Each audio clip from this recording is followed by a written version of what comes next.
Hello, and welcome back to Sharing a Chapter a Day. This is Do, Ra, Me, and today I will be reading Chapter 39 of Engagement in Peril by Dara, Odoe, Sup. Chapter 39 is titled Senior Year. Senior year of 1995 was my best year academically in high school. I mostly stayed to myself and I flirted around with girlfriends, never actually telling anyone that I had a thing for them.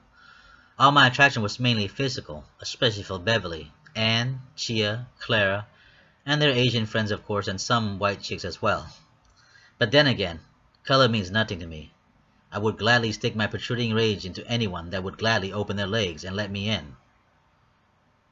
I'm just simply sick that way, no matter, and no longer care anymore since the loss of my beloved. That fall semester went smoothly, and during winter break from school and on Christmas Eve of 1994, I enlisted myself in the United States Navy.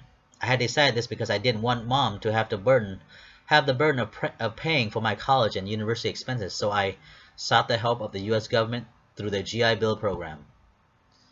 I had to go through all sorts of testing. First I took the ASVAB exam to see what occupations I would qualify for.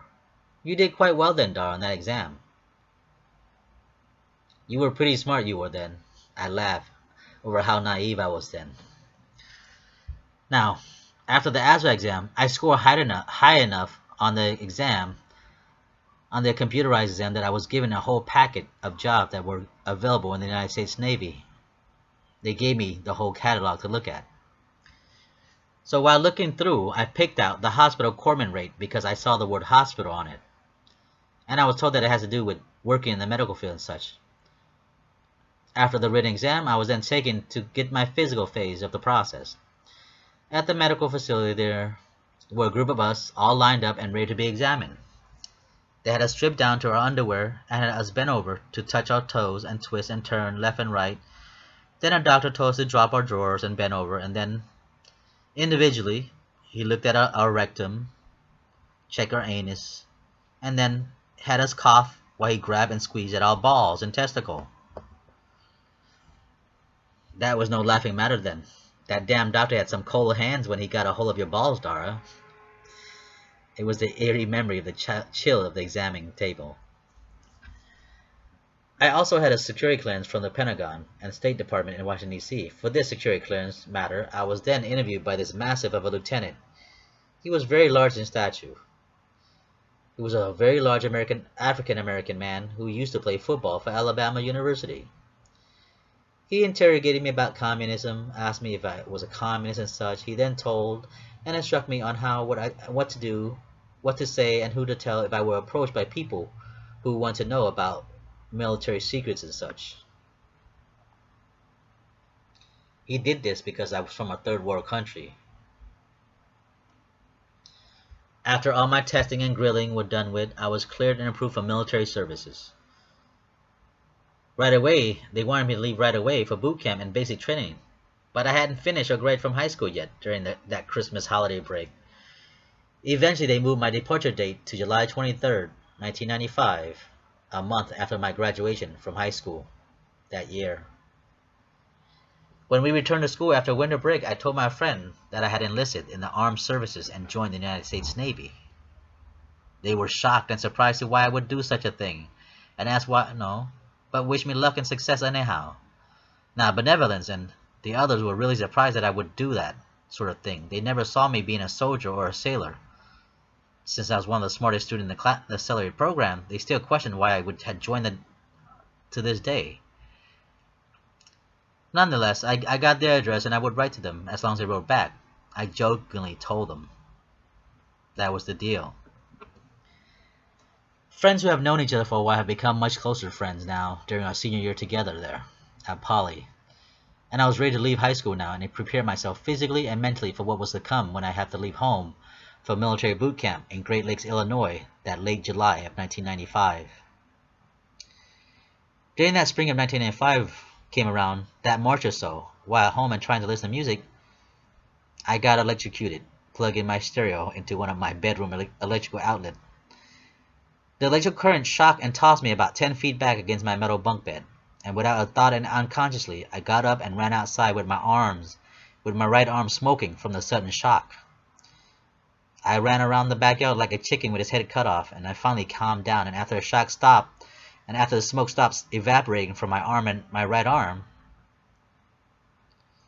afterward, with some slight pain and discomfort, I cleaned off my shoulder, my smoldering arm with cool water, and after rinsing off my arm, I noticed a small hole in my right index finger. Luckily, it turned out that the electrical current had gone through my finger and exited out right away, leaving a hole about the size of a dime in the right side of my finger.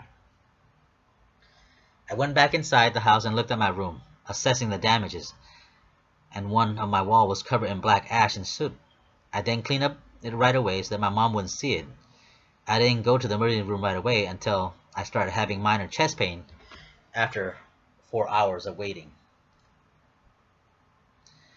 So I then told my mom what had happened, and she drove me to the emergency room at St. Mary Hospital, the same place I was at during the LA riots of 1992.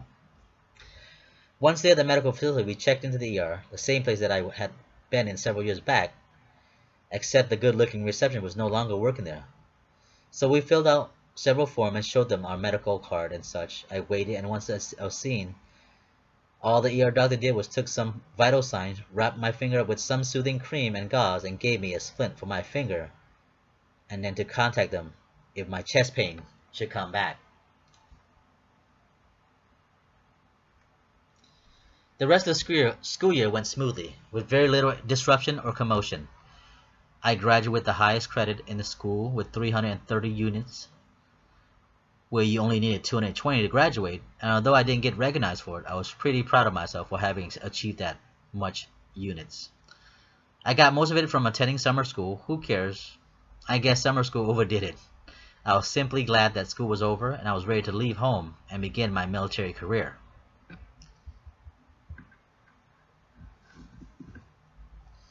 I went to the centennial graduation ceremony accompanied by my parents and some of my siblings. The graduation ceremony was held at the Long Beach Convention Center in the Sport Arena Center off of Ocean Boulevard and Pine Avenue. The long ceremony went well and was okay.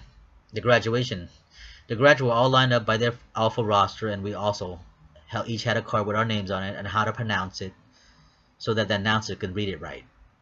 They called our names and we went up to the stage and shook the hands of one of the administrators and took moments for a picture and to allow our family and friends to clap and cheer while some of us would take a picture of our graduating day. It was a pretty mundane celebration there that evening.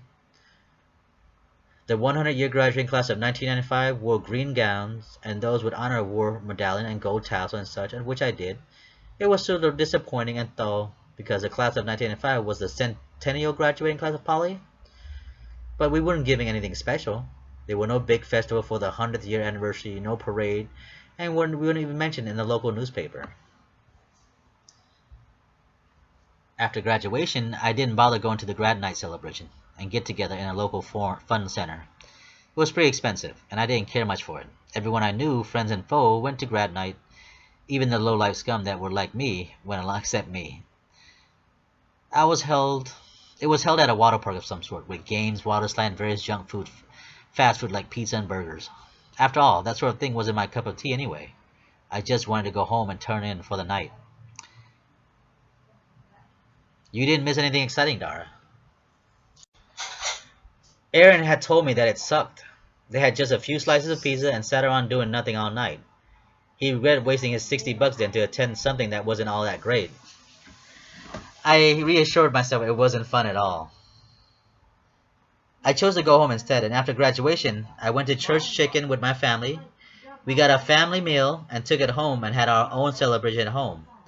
I ate some pieces of chicken, watched television in my room, and fell fast asleep. I did, however, go to the senior picnic during our last week of school together. Although I didn't want to, but we had to go. We wanted the yearbook that we had purchased months earlier. Our senior picnic was held at the El Dorado Park off Spring Street and the 605 North Freeway. The senior class students were all bused to the park from Poly, where we hung out with friends and ate sack lunches and played various outdoor games. I spent most of my time playing volleyball and stayed pretty much to myself, only hanging out with a few friends.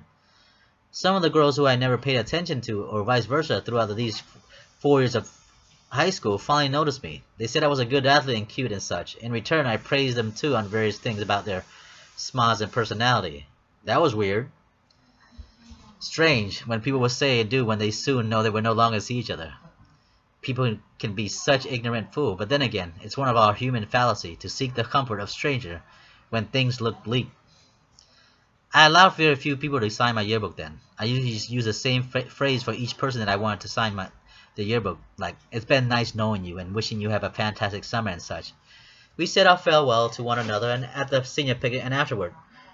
Once school was done with and while at home, I prepared for boot camp, physically and mentally. I spent the summer tearing up the beach, riding bikes and jogging and pushing myself physically and mentally until it hurt. Each night before I went to bed, I would draw the girls I've met since I've been there in high school. Drawing those girls kept me busy and out of trouble. I used the yearbook to draw all the girls I once knew, I met in high school, and befriend throughout my high school experience. Some of the pictures I drew were of Anne, Beverly, Kelly, and etc. It was the only thing that kept me sane before I left for my new life in the military. What awaits me in the future I know not, but I was preparing myself for the worst, and I was ready to take it on head first. My goal now was to be the best than I was before, an all-around person emotionally, mentally, and physically. You were quite determined then, Dara. I so wish I was you once again, the young, the young you back then. I wish I was able to turn back the hands of time, to be you once again. Thank you for listening. This is the end of chapter 39. Be on the lookout for chapter 40, titled United States Navy. This is Do, Ra, Mi, and I'll see you later. Thank you.